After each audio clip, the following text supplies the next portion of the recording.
Nowhere does quick access to care mean so much. From triage to life-saving medevacs, medical practices born on the battlefield continue to shape emergency trauma care at home.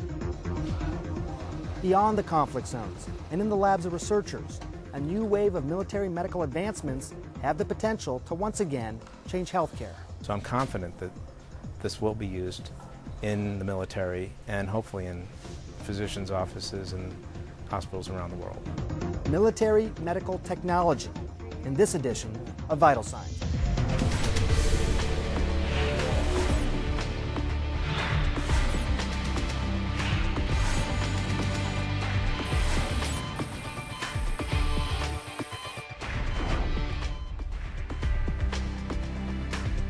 Hello and welcome to Vital Signs, a global look at health that knows no boundaries.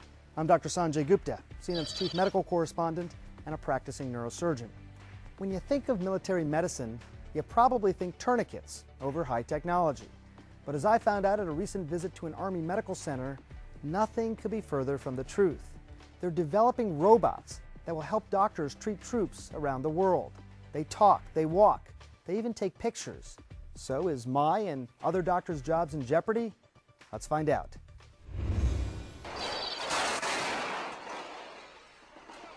An explosion in Iraq, and combat medics are among the first to arrive. The clock is ticking, and they have less than an hour to stabilize the wounded. 1, 2, 3, go. Doctors on the front line know the challenges in emergency medicine, and now they're using lessons on the ground to advance medical technology. So we're here at the Brooke Army Medical Center in the burn ICU, and I'm making rounds with a very unusual rounding partner today, the Chung bot. It's actually Dr. Chung there on the screen, and he makes rounds just like this in an ICU just like this. We're going to get an idea of how this all works. So Jeff, how's the patient doing? He's doing great today, sir. We're adjusting his fluids to match the TPN increase. Okay. Sergeant Hill. Yes, sir. What are his vent settings right now? He's on a tidal volume of 450, FiO2 of 30%, a rate of 15, PEEP of 5. Dr. Chung regularly sees patients via the wireless robot. He can portal inside a patient's room from just about anywhere. Okay, so let's go live. So we are here controlling this robot in Santa Barbara. We're here in Texas. Dr. Chung does this all the time. You could be here controlling a robot in this hospital or controlling a robot really anywhere in the world, right? Anywhere around the world. The robot moves freely and pretty fast with 3 motorized wheels. There are sensors around the torso that signal any obstacles in the way. And a high-quality camera allows the robot to move its head from side to side and record images from all angles. There's a laptop and a remote joystick that lets the doctor zoom in and check a patient's pupils, vital signs, even examine their brain scans remotely.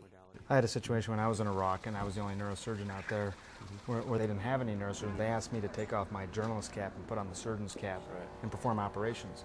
But could a robot have helped in a situation like that? Absolutely. If, let's say, the general surgeon had never done that particular procedure that you performed, theoretically, that person, as quickly as they're able to pick up the phone, call somebody, have them log into a robot that's pre-positioned at that location. Okay, let me take a look at the vent real quick again. A surgeon could essentially talk someone through an operation as if they were doing it themselves in real time. So I'd say make an incision just like this behind her hairline, something like this. Right. There you go, and they would see that on the robot. Make a burr hole here, and then you do a craniotomy, like something like this.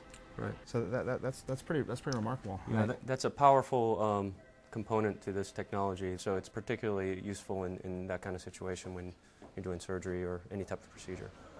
Chung used the robot while deployed in Baghdad to fetch updates on critically injured soldiers he treated and who had returned to the United States. It's going to be a big morale booster. It sure was. To visually see that patient in a bed with stable vital signs halfway around the world. That did wonders just to be able to see that for all the staff. The patient was in Baghdad.